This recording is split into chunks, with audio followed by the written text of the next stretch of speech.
itu rumah dinas itu mau dikuasai oleh yang tinggal di situ atau bagaimana menggugatnya itu? Jadi akhirnya perintah pimpinan kami bentuk tim untuk menghadapi gugatan, masuk lagi saya di situ. Jadi sebetulnya itu masih tahap pembelajaran bagi saya juga.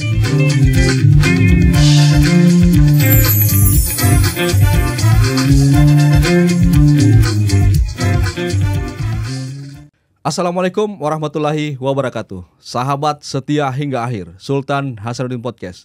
Bagaimana kabarnya hari ini? Semoga sehat-sehat selalu dan selalu dalam lindungan Tuhan Yang Maha Esa. Episode kali ini di Sultan Hasanuddin Podcast, saya kedatangan salah satu prajurit yang berkontribusi dalam mengamankan aset negara. Inilah dia, Serkah Abdurrahman Soleh, SHMH. Bagaimana kabarnya Pak Rahman? Alhamdulillah baik-baik Bang. Alhamdulillah sehat ya. Siap. Oke.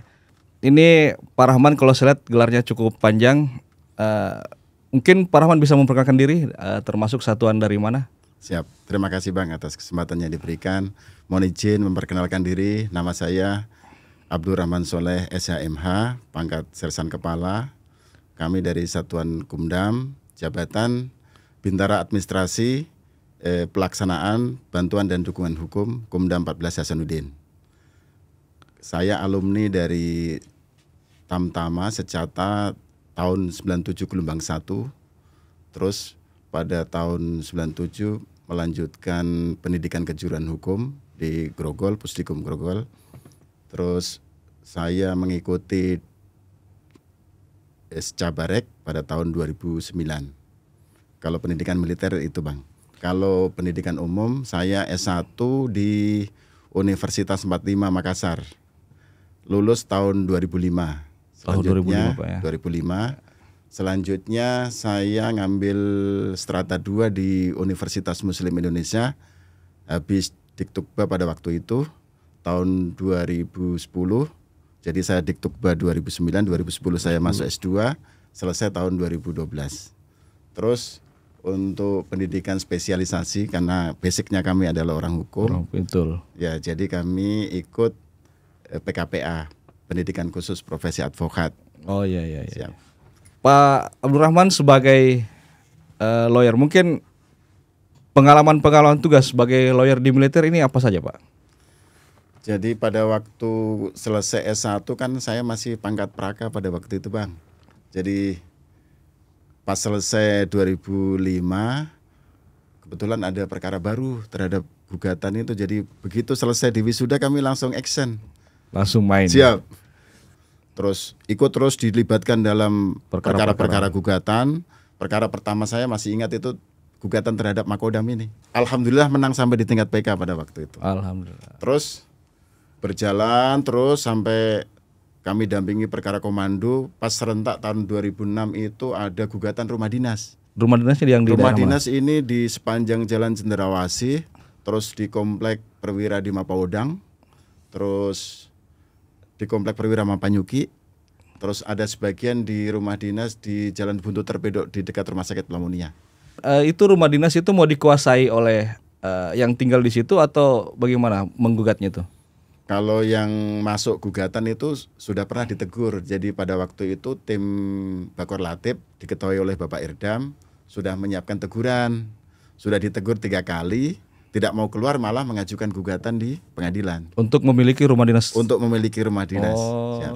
Jadi digugat, siap, dimenangkan? Siap. Jadi akhirnya perintah pimpinan kami bentuk tim untuk menghadapi gugatan, masuk lagi saya di situ. Jadi sebetulnya itu masih tahap pembelajaran bagi saya juga. Betul.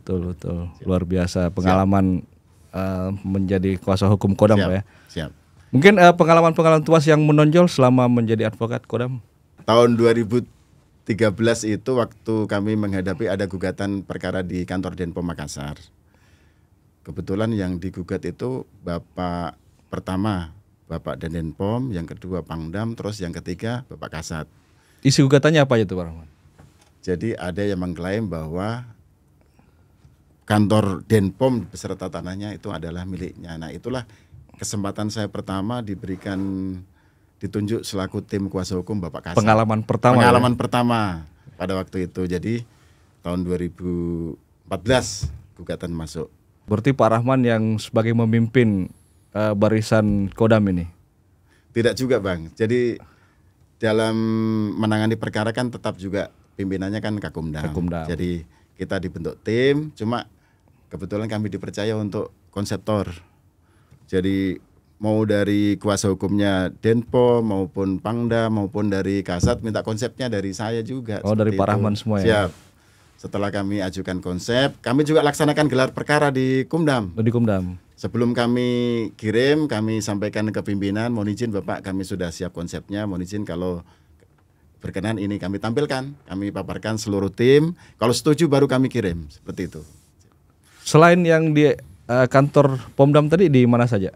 Setelah jadi kuasa hukum Bapak Kasat, terus tahun ini baru tahun 2020 dia ada gugatan baru lagi di Jalan Tentara Pelajar, itu pihaknya banyak, mulai dari Aslok, terus Bapak Pangdam, Bapak Kasat, Panglima TNI, Pak Menhan.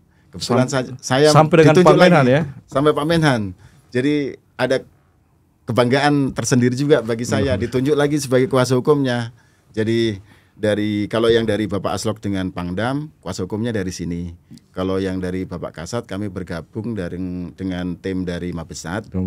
Itu gabung lagi di situ. Terus ada permintaan lagi dari kuasa hukum dari Panglima TNI, saya juga ditunjuk di situ lagi, masuk lagi situ. Siap. Terus yang terakhir ada permintaan lagi dari tim hukumnya dari Pak Menhan, kami juga diusulkan namanya pada waktu itu. Selain itu mungkin di mana saja Pak?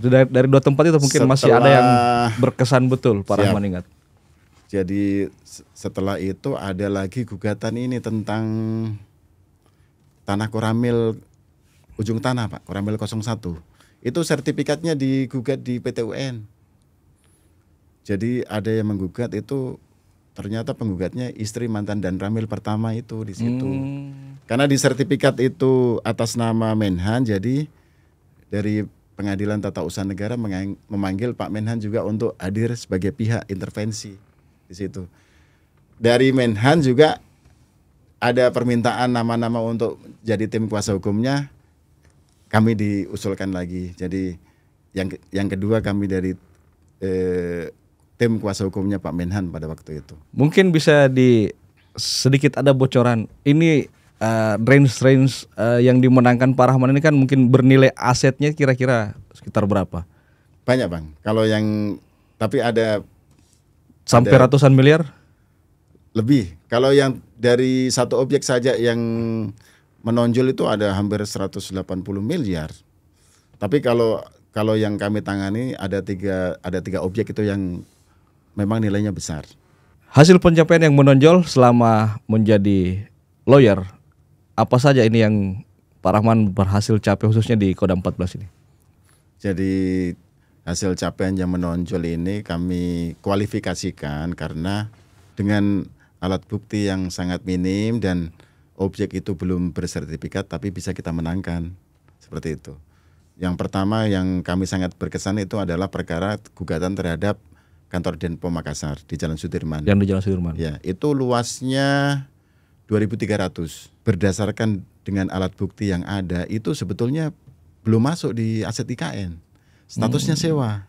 Jadi ketika waktu kami terima gugatan itu setelah koordinasi dengan Sidam, kami lihat alat buktinya di sana, kita punya apa di sana. Ternyata statusnya sewa dari Pemkot. Oh, berarti memang status tanahnya dari dulunya hanya sewa? Sewa, jadi kronologisnya begini perkaranya. Itu bekas hak barat, Eigendom Verbonding namanya. Eigendom Verbonding tapi tidak diperpanjang sama pemiliknya. Jadi dulu dikuasai sama orang Belanda kan di sana. Iya. Nah, menurut ketentuan konversi, kalau tidak salah tahun 84 itu, apabila bekas hak barat tidak diperpanjang pada waktu itu sehingga jatuh kepada negara. Nah, dalam hal ini adalah Pemkot Makassar yang menguasai secara langsung tahun 84 itu karena tidak diperpanjang. Nah, selanjutnya karena Denpom menggunakan itu, jadi statusnya sewa. Jadi bukti yang ada di Sidam satu-satunya bukti adalah perjanjian sewa dengan Pemkot. Perjanjian sewa. Makanya kami ketika waktu terima gugatan itu sudah turun moral saya itu. Ya pasti kalah ini, enggak punya bukti apa-apa. Akhirnya kami laporan ke pimpinan bagaimana strategi pemenangan perkara ini karena statusnya seperti ini. Betul. Harus ada strategi khusus Ya. ini ya. Jadi memang di hukum pertahanan itu ada dikenal namanya asas pemisahan horizontal, Pak. Iya. Jadi pemilik bangunan itu belum tentu pemilik tanah. Oh, begitu. Iya, itu sudah pasti kalau kalangan lawyer itu sudah tahu asas pemisahan horizontal. Akhirnya kami cari cara untuk memperkuat ini bukti kepemilikan. Karena kan kita tahu juga di situ nilainya NJOP sekarang paling rendah itu 15 juta per meter. 15 juta per meter. 15 juta per meter.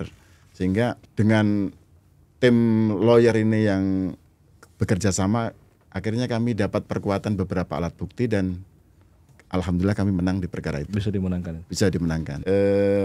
Ini juga di Asrama Pampang. Asrama Depannya kampus Unibos. Iya. Itu NJOP-nya tinggi juga.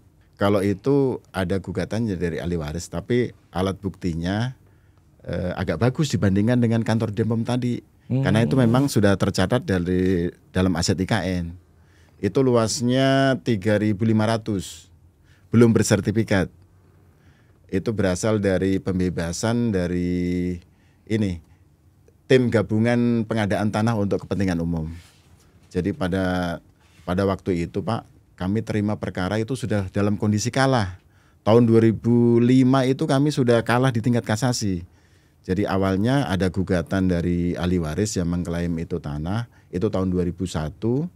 Di tingkat pertama kita menang, tapi di tingkat banding dan kasasi kalah. Itu sudah mau dieksekusi oleh pemiliknya. Kita sudah ditegur untuk melaksanakan itu, tapi karena di awal kalah kita. Iya, dikalah di banding sama kasasi, sehingga yang bersangkutan mengajukan eksekusi di pengadilan supaya segera mereka miliki. Di situ nilai NJOP-nya paling rendah 15 juta juga Pak per 15 juta per meter. Iya, kali 3.500 berapa miliar itu. Ya. Jadi ketika kami kalah di kasasi itu, langsung kami juga memeriksa berkas lagi. Coba kami pelajari lagi dokumen yang ada di sidang, apa-apa alat bukti yang belum pernah diajukan. Ya. Rupanya ada satu surat memang yang belum pernah diajukan. Itulah yang kami jadikan novum pada waktu itu. Akhirnya kami ngajukan PK. Ini sudah kita lillahi ta'ala saja menang itu akhirnya di tingkat PK. Selamat lagi itu aset. Akhirnya selamat aset itu. Tidak jadi dieksekusi. Padahal sudah hampir jatuh ke penggugat tadi. Akhirnya setelah kami menang PK, kami laporan ke Sidam. Kan dapat informasi bahwa itu objek sudah disertifikatkan oleh pihak lawan. Sehingga laporanlah ke BPN, dibatalkan sertifikatnya lawan. Tidak berhenti di situ, menggugat lagi dia di PT UN. Ya, mereka menggugat lagi. Iya. Kan keberatan setelah kami menang di tingkat PK, bikin laporan di BPN, sertifikatnya mereka dibatalkan, keberatan mereka. SK pembatalan itulah yang diuji lagi di PT UN. Di PT UN alhamdulillah kami menang sampai di tingkat PK. Menang lagi sana. Siap. Jadi sudah 2-0 ini. Sekarang ini masih dalam proses. Oh, mereka masih gugat lagi. Iya, gugat lagi. Jadi ini lawan kita ini agak kuat dia bertarung di pengadilan. Saya bilang ketemu sama lawyernya, Pak, ini perkara nebis, sudah 2 kali diuji. Iya. Status kepemilikan terhadap objek itu sudah diuji dalam putusan pertama, tapi Bapak mengajukan lagi sia-sia. Saya bilang begitu, tapi tidak tahu motivasinya mereka apa masih mereka. ngotot, ya? Iya. Karena nilainya yang besar, Pak. Itu luar biasa. 15. Iya, tanah kelas 1, zona kelas 1, Pak. Siap. Zona kelas 1 di Makassar. Siap. Dan luas, strategis tempatnya. Dan alhamdulillah sekarang sudah sertifikat itu barang. Sudah resmi. Siap. Alhamdulillah. Mungkin selain di Pampang di mana lagi, Pak? Yang berkesan berikutnya ini Pak, lapangan bola kita. Lapangan bola Makodam. Lapangan bola itu luasnya 18.000. Itu sudah sekarang juga masih dalam proses hukum. Dari proses hukum yang pertama itu kami kalah sampai di tingkat PK. Itu kan lawan memang menurut dalil mereka bahwa dia mendalilkan pembelian. Sementara Kodam ini kan sudah mencatat aset negara, ini sudah masuk BMN, tidak pernah kita menjual itu barang. Nggak tahu lah kalau ada oknumnya, kita nggak tahu. Tapi yang pasti putusan di tingkat pertama sampai dengan PK itu kami kalah. Cuma karena tidak non-executable, jadi putusannya mereka itu kategorinya non-executable, tidak bisa tidak ada perintah untuk pihak untuk eksekusi tergugat untuk menyerahkan ke pihak penggugat. Akhirnya mengajukan gugatan lagi.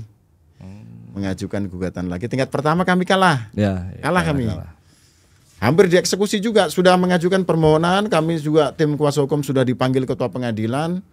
Ternyata non executable, enggak bisa ini Pak. Ini kan tidak ada ini. Enggak ada perintah untuk menyerahkan. Kami bantah seperti itu sehingga kami ajukan banding untuk perkara yang kedua. Alhamdulillah untuk perkara yang kedua kami menang sampai di tingkat PK. Nah ini ada masuk gugatan ini sementara yang ketiga ini. Berarti mereka masih menggugat lagi, masih berusaha masih menggugat lagi. Masih berjuang untuk bagaimana merebut ini lapangan bola Kodam kita ini. Makanya itu juga ujian bagi tim lawyer ini bagaimana untuk memenangkan perkara ini yang di depan mata istilahnya. Betul, ini depan Kodam langsung ini, jangan sampai direbut sama orang lain. Memenangkan objek di mata depan kita sendiri, kita kalah kan. Di depan Kodam sendiri kita kalah. Prestise Pak. Betul. Harga diri kita. Siap. Kalau yang terbaru lagi ini tahun 2003 di wilayah Bone, di daerah latihan pertempuran Dodik Latpur. Siap. Itu juga lebih heboh lagi Pak. Sudah mau dieksekusi, sudah ada penetapan eksekusinya, tinggal mau melaksanakan jadwal pelaksanaan. Jadwal pelaksanaan eksekusi. Jadi tiba-tiba kami menerima informasi dari Dandodik Latpur bahwa ada rencana eksekusi dari Pengadilan Negeri Bone. Namanya konstatering. Jadi konstatering itu salah satu tahapan pelaksanaan eksekusi, dia pengecekan semuanya. Apakah ada objeknya, siapa yang menguasai, itu dilaksanakan konstatering. Dari Dandodik Latpur membuat laporan ke Danrindam, Danrindam membuat laporan ke Pangdam. Sehingga membuatlah kita pendapat hukum ini harus diajukan, ini perlawanan ini Kakum, saya sampaikan begitu.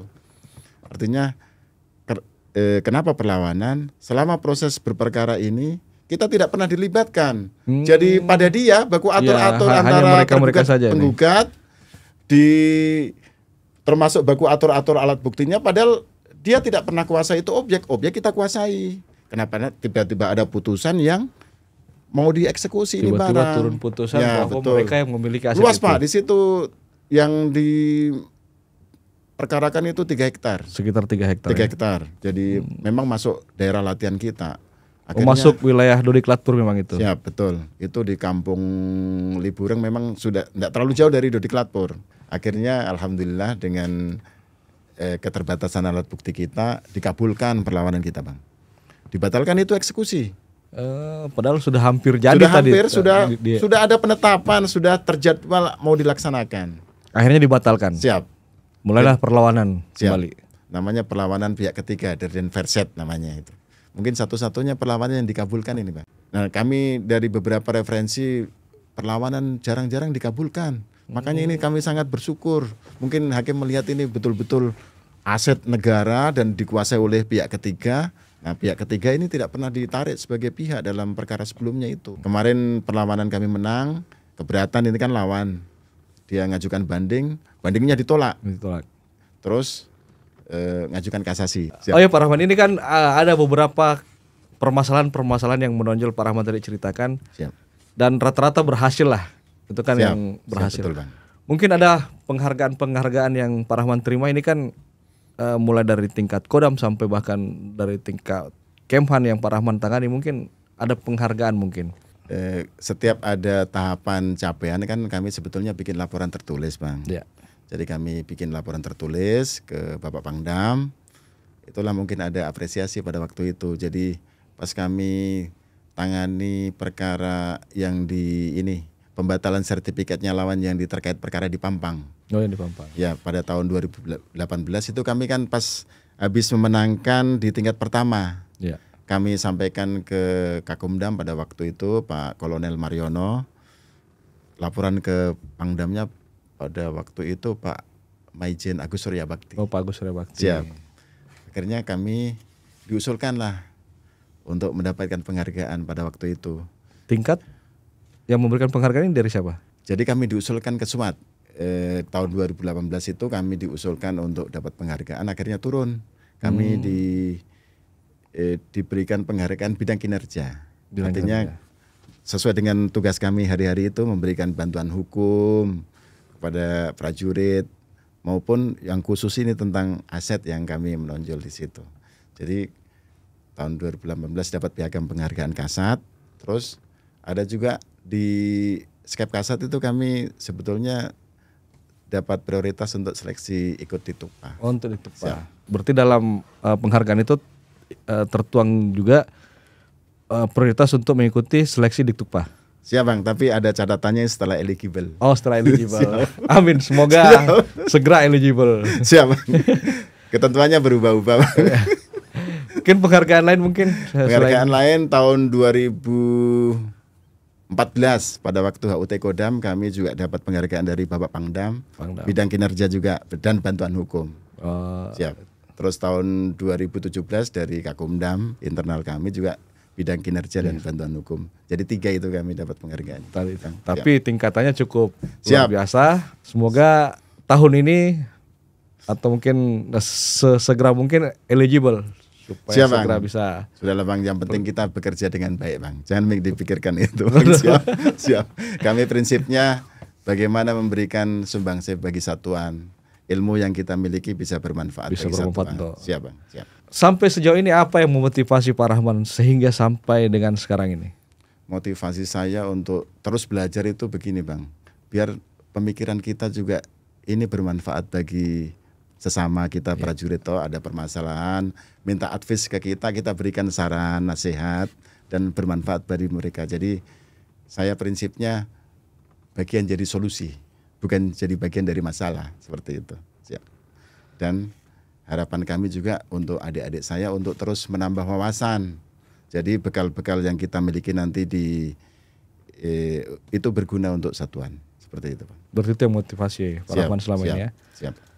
Terakhir Pak Rahman, mungkin ada pesan-pesan yang ingin disampaikan kepada pemirsa di luar sana. Jadi harapan kami untuk terkhusus adik-adik saya maupun rekan-rekan saya terus menambah wawasan kita. Jadi kita tingkatkan pengetahuan kita agar menjadi prajurit Hasanuddin yang profesional, cerdas otaknya, kuat fisiknya, jago bertarung. Kan itu keinginan dari Bapak Pangdam izin. Ya betul. Jadi pokoknya kuat fisiknya, cerdas otaknya, jago bertarung. Siap. Baik. Terima kasih Pak Rahman. Siap Bang. Terima kasih Bang. Itulah tadi bincang-bincang kita dengan Serka Abdurrahman Soleh, SH.MH. Beliau yang memiliki kontribusi besar dalam mengamankan aset-aset negara, khususnya di Kodam 14 Hasanuddin. Jangan lupa tonton terus Sultan Hasanuddin Podcast di podcast-podcast selanjutnya. Wassalamualaikum warahmatullahi wabarakatuh. Setia hingga akhir.